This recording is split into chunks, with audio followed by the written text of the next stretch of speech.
පනින්න එපා කියද්දිම දුම්රිය විරුද්ධ පැත්තේ දොරින් බිමට පැන. කෝච්චි පාර මැද්දේ ඉඳගෙන දුරකථනය අතට ගන්න යනකොටම ශාලුක කෝච්චියේ වැදිලා තිබෙනවා යයි රඹුක්කන තිස්මල්පොළ දුම්රිය ස්ථානයේදී බදුල්ල බලා ධාවනය වෙමින් තිබුණු උඩරට මැණිකේ දුම්රිය ගැටි මියගිය පාසා සිසුවාගේ හදිසි මරණ පරීක්ෂණයේදී මිතුරකු වන ඉරුගල් මුදියන්සේලාගේ ප්‍රබෝධ දම්සර රාජපක්ෂ 15 හැවිරිදි පාසල් සිසුවා ඊයේ 28 වන දින පැවසීය. මෙලෙස මියගොස් තිබුණේ රඹුක්කන පරපේ පදිංචිව සිටි රඹුක්කන අශෝක මහා විද්‍යාලයේ 10 ශ්‍රේණියේ ඉගෙනුම ලබමින් සිටි කොටගොඩ දේවයලාගේ ශාලුක නිපුල් රණසිංහ නැමැති 15 හැවිරිදි පාසල් සිසුවාය. මියගිය පාසල් ශිෂ්‍යයා ඇතුළු පාසල් ශිෂ්‍යයන් 6 දෙනෙක් සිය පන්තියේ ඉගෙනුම ලබමින් සිටින තායිලන්තයේ ක්‍රීඩාවකට ගොස් අතක අස්තියක් බිඳී නිවසේ සිටි මිතුරෙකුගේ දුක සැප බැලීමට රඹුක්කන සිට තිස්මල්පොළ දක්වා දුම්රියකින් ගොස් බැස විරුද්ධ දුම්රිය මාර්ගයේ සිට කලිසම් සාක්කුවේ තිබුණු දුරකථනය අතට ගනිද්දී දුම්රියක ගැටි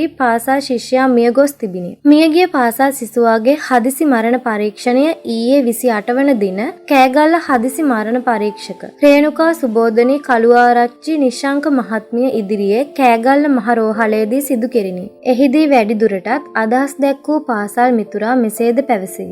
මම රඹුක්කන අශෝක මහා විද්‍යාලයේ 10 ශ්‍රේණිය ඉගෙනුම ලබනවා. මම පදිංචිව සිටින්නේ රඹුක්ක ඊරිය ගොල්ල. මියගොස් සිටින ශාලුක මම ඉගෙනුම ලබන විද්‍යාලයේ එකම පන්තියේ. ඔහු 6 පන්තියේ ඉඳලා දන්නවා. ශාලුක පදිංචි පරපේ කියලා දන්නවා. අපේ පන්තියේ මිතුරෙක් වන ලේෂාන් සුමෝ තරගයකට තායිලන්තයේ ගිහින් තරඟ වදිද්දී අත කැඩිලා තියෙනවා. පස්සේ අපි ඔහු බලන්න 27 වෙනිදා යමු කියලා පන්තියේදී දවස් කිහිපයකට ඉස්සර වෙලා කතා කරගත්තා. කතා කරගත් විදිහට අපි 6 දෙනා සෙනසුරාදා උදේ 9 මාරට පමණ ලේෂාන් බලන්න යන්න රඹුක්කන බස් නැවතුම්පලට ආවා. අපි 6 දෙනා බස් එකක යන්නේ නැතිව දුම්රියෙන් යන්න රඹුක්කන දුම්රිය ස්ථානයට ගියා. රඹුක්කන සිට කොළඹ බලා ධාවනය වෙමින් තිබුණු මන්දගාමී දුම්රියට අපි 6 දෙනා නැග්ගා. දුම්රිය 9:55ට රඹුක්කනින් කොළඹ බලා ගමන් ආරම්භ කළා. පස්සේ අපි 6 දෙනා තිස්මල්පොළ දුම්රිය ස්ථානය ළඟ වෙද්දී බහින්න සූදානම් වුණා. නුලාන්, හේමංග, දහම් හා චානුක වම් පැත්තේ තිබුණු පදික වේදිකාව පැත්තෙන් බහින්න හදනකොට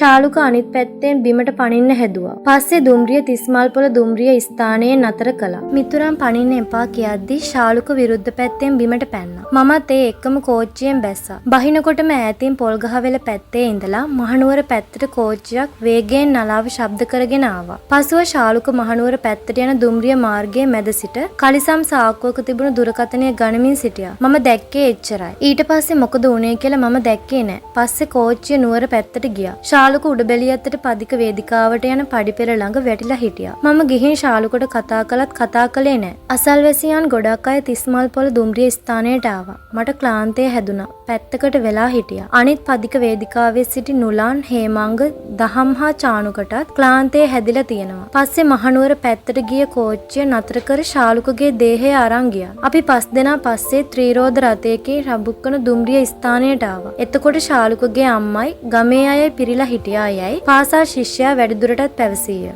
මියගිය පාසල් ශිෂ්‍යයාගේ පියාවන කොටගොඩ දේවයලාගේ අසංග නිලංග රණසිංහ 37 හැවිරිදි මහතා මෙසේද පැවසීය. මම විවාහ වෙලා අවුරුදු 17ක්. බිරිය දිල්රුක්ෂ එදිරිසිංහ. බිරිය රැකියාවක් කරන්නේ නැහැ. මම මාවතගම ඇඟලුම් ආයතනයක වැඩ පරීක්ෂකවරයෙකු ලෙස සේවය කරනවා. මට පිරිමි දරුවන් 3 දෙනෙක් සිටිනවා. මියගිය ශාලුක නිපුන් වැඩිමහල් පුතා. ඔහුට බාල වයස අවුරුදු 10ක හා 7ක තව පුතාලා දෙන්නෙක් සිටිනවා. ශාලුක පුතා රඹුක්කන අශෝක මහා විද්‍යාලයේ 10 ශ්‍රේණිය ඉගෙනුම ලබමින් සිටියා. නිරෝගී දරුවෙක්. පාසල් වැඩ හොඳින් කරමින් සිටියා. නිවසේදී අපට කීකරුව සිටියා. දින 2කට පෙර මට කිව්වා තාත්තේ තායිලන්තයේ ක්‍රීඩාවකට ගිහින් අපේ පන්තියේ යහළුවෙකුගේ අතක් කැඩිලා. තිස්මල්පොළ සිටින කවීෂ ලේෂාන් බලන්න යන්න ඕනෑ කියලා කිව්වා. කෝච්චිය යන නිසා පුතාට කිව්වා පුතේ ඔයාට කෝච්චිය ගිහින් හුරු නෑ. පරිස්සමින් යන්න කියලා කිව්වා. පෙරේදා 27 වන දින පාන්දර 5ට විතර මම වැඩට ගියා.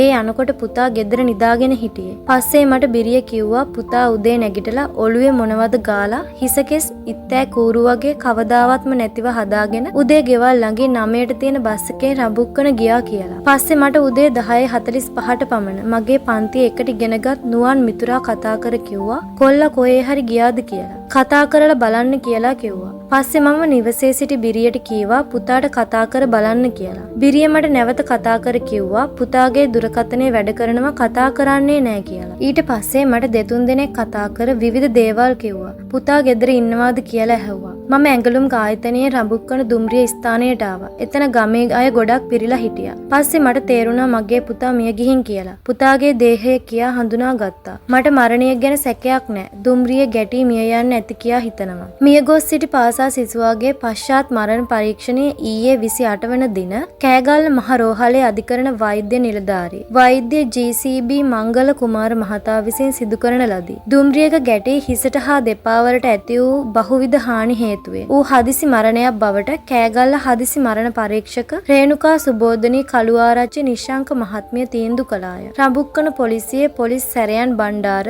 විමර්ශන කටයුතු සිදු කළේය.